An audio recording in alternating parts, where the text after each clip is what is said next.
इस वीडियो को लाइक करें, हमारे चैनल को सब्सक्राइब करें, सब्सक्राइब करके बेल आइकन को जरूर दबाएं। Hello friends, welcome back my channel. और कैसे हैं आप सब फ्रेंड्स, ये बताने के लिए कमेंट बॉक्स में जय माता दी जरूर लिखेगा। फ्रेंड्स, इस वीडियो में मैं आपके साथ शेयर करूंगी हमें नवरात्रों में दुर्गा सप्तशती का पाठ किस तरह से करना चाहिए, पाठ की विधि क्या है, दुर्गा सप्तशती पाठ का महत्व क्या है और इसके लाभ क्या है और हमें क्या सावधानियां बरतनी चाहिए दुर्गा सप्तशती का पाठ करते समय। तो फ्रेंड्स, ये मेरी दुर्गा सप्तशती की 20-25 साल पुरानी पुस्तक है और मैंने वीडियो बनाने के लिए किसी नई पुस्तक का इस्तेमाल नहीं किया है, तो आप लोग माइंड मत कीजिएगा। मेरी थोड़ी सी पुरानी हो गई है पुस्तक, इसलिए धुंधली पड़ गई है और अंदर भी यह थोड़ी सी इस तरह की है। जब हम किसी ग्रंथ का पाठ करते हैं डेली तो वो कुछ इस तरह के उसके पेज हो जाते हैं, पेज पीले पड़ जाते हैं, तो आप लोग माइंड मत कीजिएगा। जब हम किसी धार्मिक ग्रंथ का डेली अध्ययन करते हैं या किसी माला से डेली जाप करते हैं तो वह पुस्तक और माला जाप करते करते अध्ययन करते करते हमारी सिद्ध हो जाती है। इसीलिए मैंने इस पुस्तक को कभी नहीं बदला है। तो फ्रेंड्स, ये दुर्गा सप्तशती की किताब है और पहले पाठ करने से पहले हम इसको प्रणाम करेंगे माता रानी को, अच्छे से उनका ध्यान करेंगे। सबसे पहले जैसा कि हम सभी जानते हैं, दुर्गा सप्तशती का पाठ विशेष रूप से नवरात्रों में किया जाता है और यह अचूक फल देने वाला है। दुर्गा सप्तशती में 13 अध्याय होते हैं। पाठ करने वाला और पाठ सुनने वाला दोनों ही देवी माता की कृपा के पात्र होते हैं। नवरात्रों में माता दुर्गा की पूजा करने के लिए यह है सर्वोपरि किताब मानी गई है। इसमें माता रानी के अवतारों के विशेष जानकारी दी गई है। तो फ्रेंड्स, सबसे पहले हम जान लेते हैं दुर्गा सप्तशती का पाठ आरंभ करने से पहले हमें क्या विधि अपनानी चाहिए। तो सबसे पहले हमें स्नान कर लेना चाहिए, शुद्ध हो जाना चाहिए, हमें शुद्ध वस्त्र पहनने चाहिए। जो वस्त्र हम एक बार धारण कर चुके हैं उन्हें दोबारा से हमें धारण नहीं करना चाहिए। उसके बाद हमें अपने मनपसंद का भस्म, चंदन, रोली, कुमकुम का टीका लगा लेना चाहिए अपने मस्तक पर। यदि आप पुरुष हैं तो शिखा को बांध लें और आप स्त्री हैं तो अपने केशों को बांध लें और सिर पर दुपट्टा या साड़ी या रुमाल रख लें। इसके बाद सबसे पहले हमें गणेश भगवान को प्रणाम करना चाहिए, अपने गुरुजनों को प्रणाम करना चाहिए। फिर पवित्र स्तु वैष्णव्य इत्यादि मंत्रों से कुश की पवित्र धारण करके हाथ में लाल पुष्प, अक्षत और जल लेकर देवी को अर्पित करना चाहिए तथा मंत्रों से माता रानी का पाठ करने का संकल्प लेना चाहिए। देवी का ध्यान करते हुए हमें पंचोपचार विधि से पुस्तक की पूजा करनी चाहिए। फ्रेंड्स, जब भी हम पाठ आरंभ करेंगे दुर्गा सप्तशती का तो लाल कुमकुम से हम माता को तिलक करेंगे, सिंहराज को तिलक करेंगे, माता के अंगों को तिलक करेंगे, चरणों में माता के तिलक करेंगे और माता को अक्षत चढ़ाएंगे यानी चावल चढ़ाएंगे। उसके बाद फ्रेंड्स, हमें निर्वाण मंत्र का जाप करना चाहिए और आधार शक्ति की स्थापना करनी चाहिए। जैसे हम पटले पर माता की पुस्तक को स्थापित करेंगे तो लकड़ी का पाटा लेंगे, उस पर लाल वस्त्र बिछाएंगे जैसे मैंने ये बिछा रखा है और उसके बाद हम उस पुस्तक को उस पर स्थापित करेंगे। यदि आपके पास पटला नहीं है और देवी और पूजा वाला स्टैंड है तो आप उस पर भी पुस्तक को रखिए, उसके ऊपर लाल कपड़ा बिछाइए, उसके बाद पुस्तक को उस पर स्थापित कीजिएगा। इसे हम बोलते हैं आधार शक्ति की स्थापना। इसके बाद शापोद्धार करना चाहिए। इसके बाद उत्कीलन मंत्र का जाप करना चाहिए। इसका जाप आदि और अंत में 21-21 बार होता है। अब फ्रेंड्स, मैं आपको बता देती हूँ हमें शापोद्धार किस प्रकार से करना चाहिए। शापोद्धार वैसे अनेक प्रकार से किया जाता है। यहाँ पे हम ओम ह्रीम क्लीम श्रीम क्राम क्रीम चंडिका देव्यो शापनाशानुग्रह कुरु कुरु शाहा, इस मंत्र का आदि और अंत में 7-7 बार जाप करना चाहिए। यानी आप जब पाठ आरंभ करेंगे तब इस मंत्र का 7 बार जाप करेंगे और जब आप पाठ संपूर्ण कर लेंगे, पाठ को विश्राम देंगे, तब इस मंत्र का आपको 7 बार जाप करना है। यह शापोद्धार मंत्र कहलाता है। फिर फ्रेंड्स, उसके बाद हमें उत्कीलन मंत्र का जाप करना चाहिए। इसका जप आदि और अंत में 21-21 बार होता है। यह मंत्र इस प्रकार है, ओम श्रीम क्लीम ह्रीम सप्तशती चंडिके उत्कीलनम कुरु कुरु स्वाहा। इसके जप के पश्चात आदि और अंत में 7-7 बार मृत संजीवनी विद्या का जप करना चाहिए, जो इस प्रकार है, ओम ह्रीम ह्रीम बम बम एम एम मृत संजीवनी विधे मृत मुत थाप योत थापय क्रीम ह्रीम ह्रीम बम स्वाहा। इसके बाद हमें माता दुर्गा सप्तशती का पूरे भक्तिभाव से स्मरण करते हुए माता का पाठ आरंभ करना चाहिए। जिस ग्रंथ को 700 श्लोकों में समाहित किया जाता है उसे सप्तशती कहा जाता है। जो कोई भी इस ग्रंथ का अवलोकन करता है, पाठ करता है या पाठ श्रवण करता है, माता जगदम्बा की कृपा उसके ऊपर असीम बनी रहती है। अब फ्रेंड्स हम देख लेते हैं दुर्गा सप्तशती में क्या क्या आता है। तो दुर्गा सप्तशती में 13 अध्याय होते हैं। पहला होता है दैव्य कवचम, अर्गला स्तोत्रम, कीलकम, वेदोक्त रात्रिसूक्तम, तंत्रोक्त रात्रिसूक्तम, श्री दैव्यथ शीर्षम, नरवाण विधि, सप्तशती न्यास। दुर्गा सप्तशती में प्रथम अध्याय, द्वितीय अध्याय, तृतीय अध्याय, चतुर्थ अध्याय, इसी तरह से यहाँ से लेके 13 अध्याय तक दुर्गा सप्तशती में पाठ होते हैं।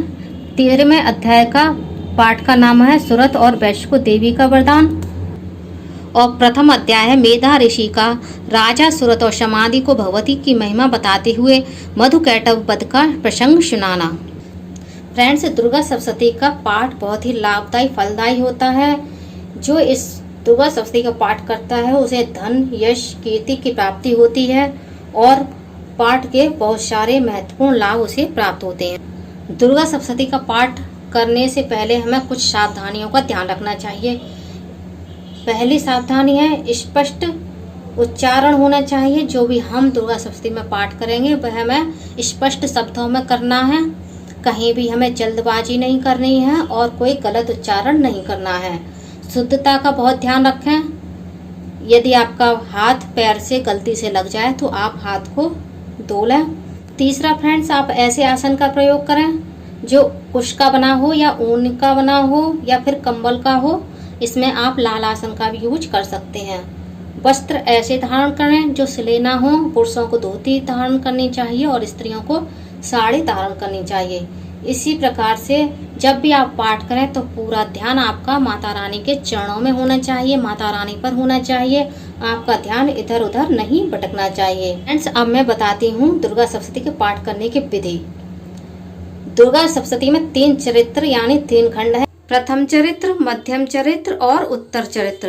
प्रथम चरित्र में पहला अध्याय आता है, मध्यम चरित्र में 2 से लेकर 4 तक आते हैं और उत्तर चरित्र में 5 से लेकर 13 अध्याय तक आते हैं। फ्रेंड्स, जब आप दुर्गा सप्तशती खोलेंगे तो अथ सप्तश्लोकी दुर्गा आएगा। इसका आप पाठ करना, यह बहुत ही शुभ और महत्वपूर्ण पाठ है। इसको अवश्य करना चाहिए। जहाँ तक हो सके आप दुर्गा सप्तशती का संस्कृत में पाठ करें। यदि आप संस्कृत में नहीं कर पाते हैं तो फिर आप हिंदी में भी पाठ कर सकते हैं।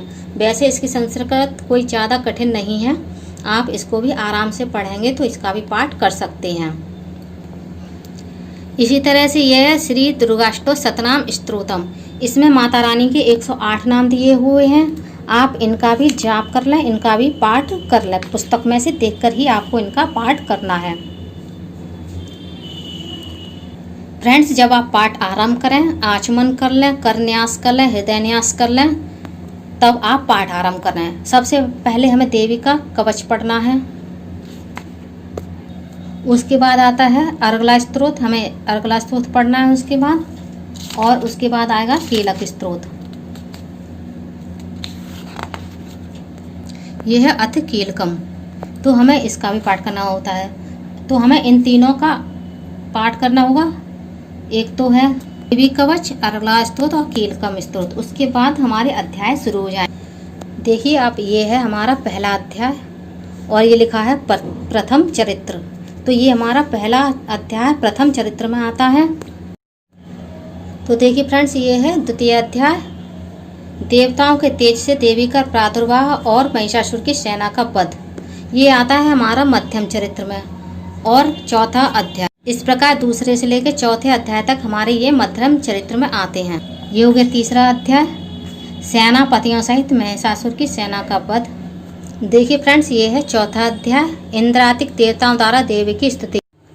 तो यहाँ तक हमारा दूसरा, तीसरा और चौथा आएगा मध्यम चरित्र में। इसी प्रकार ये देखिए पांचवा अध्याय है, देवताओं द्वारा देवी की स्तुति। चंड मुंड के मुख से अंबिका के रूप की प्रशंसा सुनकर शुंभ का उनके पास दूत भेजना और दूत का निराश लौटना। यहाँ से लेकर 13 अध्याय तक ये सारे हमारे उत्तर चरित्र में आएंगे। तो इस तरह से दुर्गा सप्तशती का पाठ 3 खंडों में बटा है, प्रथम चरित्र, मध्यम चरित्र और उत्तर चरित्र। फ्रेंड्स, आप जब भी पाठ करें तो आपको कम से कम एक चरित्र का पाठ अवश्य करना चाहिए। प्रथम चरित्र का पाठ करें, मध्यम चरित्र का पाठ करें या फिर उत्तर चरित्र का पाठ करें। जब भी आप पाठ करें तो पूरे चरित्र का पाठ करें, आधे चरित्र का पाठ ना करें। फ्रेंड्स, यदि आपके लिए संभव हो तो आपको पूरे चरित्र का पाठ करना चाहिए। यदि आपके लिए संभव ना हो तो आप एक चरित्र का पाठ करके भी पाठ का लाभ प्राप्त कर सकते हैं। फ्रेंड्स, देखिए ये है सिद्धकुंज का स्त्रोत। यदि आपके पास किसी दिन पाठ करने का समय नहीं है तो आप कुंजिका स्तोत्र का पाठ करके भी देवी से प्रार्थना करें कि वह आपकी पूजा को स्वीकार करें। जब आप पूरा पाठ कर लें तो माता रानी से क्षमा प्रार्थना करें। क्षमा प्रार्थना भी इस पुस्तक में दी हुई है, मैं वो भी आपको दिखा देती हूँ। देखिए फ्रेंड्स, ये है क्षमा प्रार्थना। जब आप पूरा पाठ कर लें उसके बाद क्षमा प्रार्थना का पाठ जरूर करें। आप संस्कृत में पढ़ सकते हैं तो संस्कृत में पढ़ना, नहीं तो आप हिंदी में भी इसे पढ़ सकते हैं। इसके लिए हाथ में 3 बार जल ले लीजिए और ये पाठ कर लीजिए और इसको पाठ करने के बाद जल को माता के चरणों में समर्पित कर दीजिए। जमीन पर जल को गिरा दीजिए इस तरह से। क्षमा प्रार्थना पढ़ने से जो भी हमसे पाठ करने में भूल चूक हुई होती है, उच्चारण में गलती होती है, उससे माता से माफ़ी मांग ली जाती है और माता अपने भक्तों को क्षमा कर देती हैं। माता बहुत ही दयालु हैं, वो अपने भक्तों पर कृपा करती हैं। उनका जो भी पाठ होता है उसे वो स्वीकार करती हैं। फ्रेंड्स, यदि आपके पास सुबह दुर्गा सप्तशती का पाठ करने का समय ना हो तो आप रात के समय पाठ अवश्य करें, क्योंकि नवरात्रि में रात के समय पाठ करने का विशेष फल होता है, इसीलिए इसे नवरात्रि बोला जाता है। इन रात्रियों का बहुत ज़्यादा महत्व होता है। जैसे हमारी शिवरात्रि है, कृष्ण जन्माष्टमी की रात्रि है और ये हमारी नवरात्रि है। इनका रात्रि में पूजन का बहुत विशेष महत्व होता है। जब हम अपना पाठ पूर्ण कर लें तब हमें माता की आरती करनी चाहिए, क्षमा प्रार्थना मांगनी चाहिए और अपनी मनोकामना बोलनी चाहिए। तो फ्रेंड्स, आप लोगों को मेरा ये वीडियो कैसा लगा आप लोग कमेंट करके ज़रूर बताइएगा। जय माता रानी की।